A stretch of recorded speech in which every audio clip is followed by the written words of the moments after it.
Good evening you all. कैसे हो आप लोग? तो आज हम लोग नया चैप्टर स्टार्ट करने जा रहे हैं हिस्ट्री का हम लोग पढ़ने वाले हैं चैप्टर 3। आज पता नहीं क्या हुआ है, बोर्ड बहुत खुश है, नाच रहा है वो।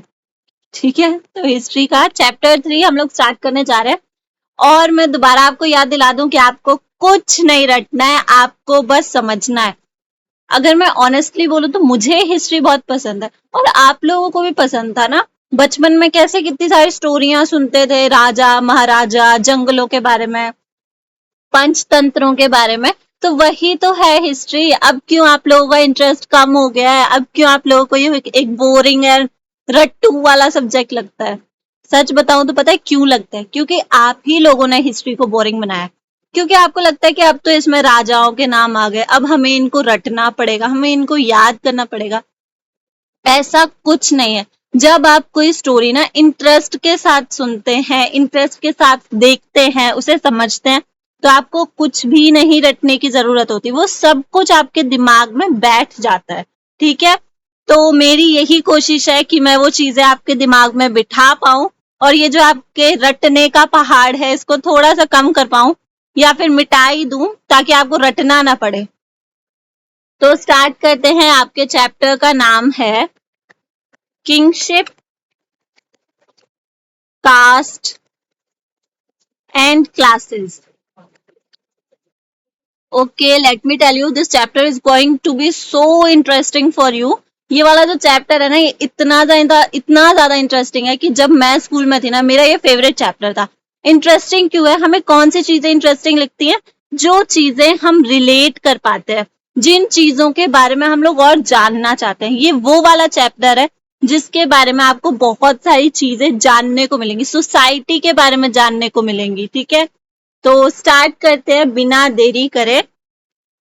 तो फर्स्ट जो इंटरेस्टिंग टॉपिक है वो है वर्ना सिस्टम, जिसको हम लोग अगर हिंदी में बोले तो हिंदी में हम लोग कहते हैं वर्ण प्रणाली। ठीक है, अगर आपने कभी ये चीज सुना हो कि वर्णों में बांटा गया था पूरी जो पॉपुलेशन थी पहले उसको। अब स्टार्ट करते हैं। तो ये जो वर्ण सिस्टम है ये आया कहाँ से, इसको बनाया किसने? तो सबसे पहली बात तो वर्ण सिस्टम लिखा गया है हमारे धर्म सूत्राज में। ये इसमें लिखा गया है। ठीक है, ये एक किताब है, एक पुस्तक है। ठीक है, जो कि मतलब उस टाइम पे जो ब्राह्मण्स होते थे ना, वो लिखते थे ये सारी चीजें। तो उन्होंने धर्म सूत्रा और एक और बुक है जिसको कहते हैं धर्मशास्त्रा। जैसे आजकल आप लोग किसी बाबा वाबा या किसी की बात सुनोगे ना, तो वो आपको बोलेंगे धर्मशास्त्र के अकॉर्डिंग ये होना चाहिए, वो होना चाहिए। तो ये वही बुक है। जो धर्म सूत्र और धर्मशास्त्र है, ये वो दो किताबें हैं जिसमें बताया गया है कि कितने वर्ण हैं, वर्ण का जन्म कहाँ से हुआ, किस वर्ण का क्या कार्य है, ये सब कुछ बताया गया है इसमें। तो स्टार्ट करते हैं। पहली बात, वर्णों को 4 पार्ट्स में डिवाइड किया गया है। तो पहला वर्ण है ब्राह्मण,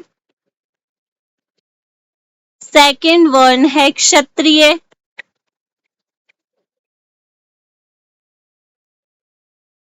थर्ड वर्ण है वैश्य, फोर्थ है शूद्र। ये 4 वर्ण है जिसमें डिवाइड किया गया है पूरे वर्ण सिस्टम को। और ये चारों वर्ण जो हैं ये एक ऑर्डर में है।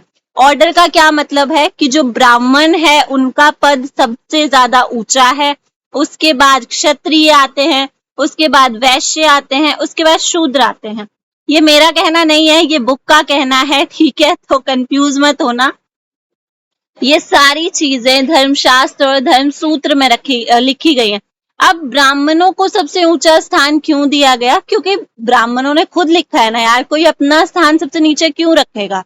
ठीक है, तो उन्होंने खुद को सबसे ऊपर रख दिया। तो अब हर ये जितने भी वर्ण है ना, इन सब शूत्र और धर्मशास्त्र में ये बताया गया है कि इनका जन्म कहाँ से हुआ और इनकी ड्यूटीज क्या है। मैं आपको एक बार बता दूं कि ये बहुत ज्यादा इम्पोर्टेंट टॉपिक है इम्पोर्टेंट इसलिए है क्योंकि ये 4 मार्क्स में आता है ये क्वेश्चन, और ये बेस है आपके इस चैप्टर का। इस चैप्टर में इससे रिलेटेड आपको और भी बहुत सारी चीजें मिलने वाली हैं, तो इंटरेस्ट के साथ पढ़ो। बहुत इंटरेस्टिंग चैप्टर है, सच में बहुत इंटरेस्टिंग है। ठीक है, तो ब्राह्मण्स जो हैं इनको कहा जाता है, इनका जन्म हुआ था ब्रह्मा के मुख से, मतलब माउथ ऑफ ब्रह्मा। ब्रह्मा जो गॉड है ना, वो 4 सिर वाले, माउथ ऑफ ब्रह्मा, इनके मुख से इनका जन्म हुआ था ब्राह्मण का। क्षत्रिय का जन्म हुआ था आर्म से, बाजुओं से, आर्म्स ऑफ ब्रह्मा। फिर आते हैं वैश्य के ऊपर। वैश्य का जन्म हुआ था थाइज से, थाइज ऑफ ब्रह्मा। और जो ये शूद्र हैं इनका जन्म हुआ था फीट या फुट ऑफ ब्रह्मा। मतलब जो भगवान है ब्रह्मा, ब्रह्मा के मुख से जन्म हुआ था ब्राह्मणों का, ब्रह्मा की भुजाओं से मतलब बाजुओं से, आर्म से जन्म हुआ क्षत्रिय का, थाइज मतलब जांघों से जन्म हुआ वैश्य का, और पैरों से जन्म हुआ शूद्र का। ठीक है, और जो ये लिखा गया है ना कि किसके अकॉर्डिंग जन्म हुआ, ये सब कुछ अब इनके कार्य भी तय करता है। तो इनके काम भी देख लेते कि किसको क्या काम बांटा गया था धर्मशास्त्र के अकॉर्डिंग। पहले आ जाते हैं ब्राह्मणों के ऊपर। ब्राह्मणों का क्या काम था उस टाइम पे। एक चीज मैं और आपको बताने वाली हूँ, वो है इसका आंसर राइटिंग, जो कि बहुत ज्यादा इंपॉर्टेंट है। ठीक है, तो इनका ऑक्यूपेशन होता था टीचिंग। जो ब्राह्मण्स होते थे वो उस टाइम पे गुरु होते थे। आपने अगर कभी भी कोई पुराना चीज देखा हो, आपने महाभारत देखी हो, तो उसमें आप मोस्टली नोटिस करेंगे कि जो गुरु है वो हमेशा ब्राह्मण रहे हैं, वही हर तरह की विद्या देते थे। अब उस टाइम पे क्या क्या विद्या होती थी, वेद पढ़ाते थे, वो धनुष चलाना, घुड़सवारी एंड ऑल। ठीक है, तो टीचिंग करते थे, स्टडी ऑफ वेदास, वेदों को भी ये पढ़ते थे। ठीक है, उस टाइम पे ब्राह्मणों को अभी भी माना जाता है, ठीक है, उसी टाइम से कि ब्राह्मण जो है वो सबसे शुद्ध हैं, सबसे ज्यादा प्योर है। ठीक है, और ये क्या करते थे, ये यज्ञ किया करते थे। ठीक है, परफॉर्म्ड सैक्रिफाइसेस। अब ये सैक्रिफाइस वो वाला सैक्रिफाइस नहीं है, बलिदान वाला नहीं है, ये यज्ञ को कहा गया है। ठीक है, सैक्रिफाइस करते थे और टेक ग्रांट, और क्या करते थे, वो गिफ्ट्स लेते थे, भिक्षा लेते थे। ठीक है, ये सारे काम होते थे इनके। ओके, और क्या करते थे, ये प्रेयर्स करते थे, प्रेयर भी तो करते थे भाई, मेन काम। तो ये प्रेयर्स भी करते थे। ये पूरा का पूरा ब्राह्मणों का वर्क था, ड्यूटीज ऑफ ब्राह्मण। ठीक है, अब आ जाते हैं नेक्स्ट पे, सेकंड पे। सेकंड पे कौन थे, जल्दी बताओ, अभी अभी पढ़ा है। तो सेकंड पे थे क्षत्रिय। उस टाइम पे क्षत्रियों का एक ही काम होता था, क्षत्रिय जो होते थे वो राजा बनते थे। ठीक है, एक रूल था उस टाइम पे कि वो सिर्फ एक ही वर्ण जो है वो राजा बन सकता है, तो वो होता था क्षत्रिय। ठीक है, ये लोग राजा बनते थे, बिकम किंग्स। अब किंग्स का बनने का मतलब ये बहुत पहले की बात हो रही है, जब ये वर्ण वगैरह आए थे। तो उस टाइम पे किंग बनने का मतलब ये नहीं था कि आपको प्रॉपर्टी वगैरह का ध्यान रखना है, मतलब प्रॉपर्टी वगैरह तो मिलता ही था, बट उस टाइम पे किंग बनने का मेन मतलब था प्रोटेक्ट देयर पीपल, मतलब लोगों की रक्षा करना, ये उनका काम होता था। ठीक है, क्योंकि उस टाइम पे ऐसा समय था कि बहुत ज्यादा लड़ाई झगड़े वगैरह होते रहते थे। ठीक है, तो उसके लिए उनको एक लीडर चाहिए होता था, जिसको बाद में राजा का दर्जा दिया गया, और बाद में चलते चलते चलते चलते राजा एक बहुत महान इंसान बन गए। ठीक है, तो इनका काम होता था लोगों की रक्षा करना, फाइट करना, fight the war, fight in war. ठीक है, लड़ाई लड़ना, युद्ध लड़ना, इनका ये काम होता था। और ये भी वेदों को पढ़ते थे, स्टडी वेदास।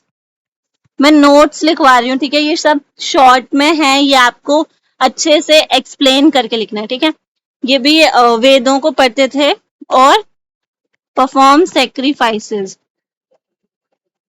देखा होगा तुम लोगों ने बहुत सारी मूवीज में कि राजा महाराजा करते ही रहते थे यज्ञ, पुत्र प्राप्ति यज्ञ, और पता नहीं क्या क्या, वो जो मुकुट वुकुट पहनाते थे, चलते ही तो रहते थे यार, उनका काम क्या होता था। और अब आ जाते हैं थर्ड क्लास पे। थर्ड क्लास मतलब वो वाला नहीं, इनको क्लासेस कहा गया है।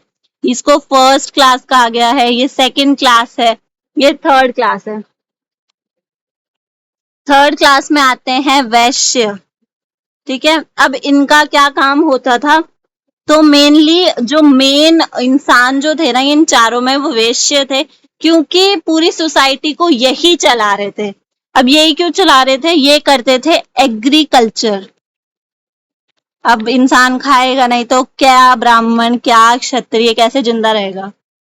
तो वैश्य जो थे वो करते थे एग्रीकल्चर, ट्रेडिंग, एनिमल हस्बेंड्री मतलब पशुपालन। ये जो थे ना ये असली टैक्स पेयर थे। ठीक है, मतलब जो टैक्स देते थे वो यही थे, जिसकी वजह से राजा का घर चलता था, ब्राह्मणों का घर चलता था, वो इन्हीं की वजह से होता था। और इनको भी आजादी थी कि ये भी वेदों को पढ़ सकते थे, स्टडी वेदास, और ये भी यज्ञ परफॉर्म कर सकते थे। ठीक है, परफॉर्म सेक्रीफाइसेस। तो ये तो हो गए वैश्य तक, ये इनकी ड्यूटीज थी। अब आ जाते हैं फोर्थ पे। बताओ फोर्थ कौन सा था, जल्दी बताओ, अभी अभी पढ़ा था। शूद्र। अब जो ये अनटचेबिलिटी का बात है ना, कि अछूत वाली बात, पहले के जमाने में ये अनटचेबिलिटी बहुत ज्यादा होती थी कि ये नीची जात का है, इससे दूर रहना है, अगर हमने इसको छू भी लिया तो हम अपवित्र हो जाएंगे, वो वाला सारा चीज आया था शूद्र से। इनको अनटचेबल्स कहा जाता था। ठीक है, कॉन्सेप्ट ऑफ अनटचेबिलिटी यहां से आया था।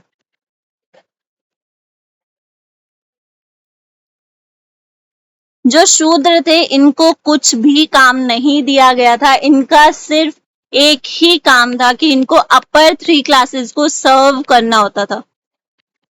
सर्व मतलब खाना नहीं, सर्व करना होता था, उनकी सेवा करनी होती थी। ठीक है, मतलब ये नौकर चाकर भी चलो बहुत अच्छा, इनके हिसाब से बहुत अच्छा वर्ड हो गया। इनको मतलब नौकर चाकर से भी नीचे रखा जाता था। ठीक है, तो ये था सारा ब्राह्मण जो भी मतलब वर्ण सिस्टम था जो बनाया गया था, वो ये था। शूद्रों को वेदास को पढ़ने तो दूर, हाथ तक लगाने की आजादी नहीं थी। और ये यज्ञ तो ये कर ही नहीं सकते थे। ठीक है, मतलब जो भी अपर थ्री क्लासेस काम करती थी, इनको वो काम करने की आजादी नहीं थी। ठीक है, आई होप आप लोगों को समझ में आ गया होगा। अब मैं आपको एक छोटा सा आंसर राइटिंग का बता दे रही हूँ, वर्ना सिस्टम का। तो वही है, पुराना ही है, बट स्टिल बता दे रही हूँ क्योंकि मेरा काम है ये आपको बार बार याद दिलाना, और प्रैक्टिस करते रहो, नहीं लिखोगे तो नहीं आएगा। ठीक है, anything you want you have to practice for it, without practice you can't get it. Okay, ये एक दिमाग में बिठा लो कि if you practice you will get it, and if you don't you will not get it. Okay, so start करते हैं। वर्ना system का वही चीज है, पहला इंट्रोडक्शन दोगे। आपकी वर्ना सिस्टम जो है वो धर्मशास्त्र धर्म सूत्र में बताया गया है। इसमें 4 भागों में सोसाइटी को बांटा गया था। वर्ना सिस्टम में बताया गया है कि किसका जन्म कहाँ से हुआ, किसकी क्या ड्यूटीज थी, ये सब कुछ आपका इंट्रोडक्शन में आ जाता है। फिर आप वो 4 नाम लिखेंगे जिसमें वर्ना सिस्टम को डिवाइड किया गया है। फिर आपको क्या करना है, फिर आप वन बाय वन, जो फर्स्ट था जैसे ब्राह्मण वाला था फर्स्ट, आप उसके बारे में लिखोगे कि उसका जन्म कहाँ पे, मतलब उसका जन्म कहाँ से हुआ, उसकी ड्यूटीज क्या क्या है, अच्छे से पैराग्राफ में, सुंदर सुंदर राइटिंग में। ठीक है, फिर ऐसे ही सेकंड, फिर उसको एक्सप्लेन करोगे, फिर थर्ड, फिर उसको एक्सप्लेन करोगे, and then fourth, that's it. और लास्ट में आपको पता ही है बिना कंक्लूजन के आंसर छोड़ना है नहीं, तो इतना सा आप लोगों को करना है, लास्ट में कंक्लूजन लिखना है और आपका आंसर परफेक्टली तैयार हो जाएगा। ओके, तो आज के लिए बस इतना ही। अगर आपको अच्छा लगा हो तो प्लीज यार कमेंट करके बताना, मेरे को अच्छा लगेगा अगर आप लोगों को अच्छा लगा हो, ठीक है? क्योंकि मेरा फेवरेट सब्जेक्ट है, मेरा फेवरेट टॉपिक है, मेरा फेवरेट ये चैप्टर है। आई होप आप लोगों को भी अच्छा लगे, और सब्सक्राइब कर दिया करो, मेहनत कर रही हूँ। Bye, thank you.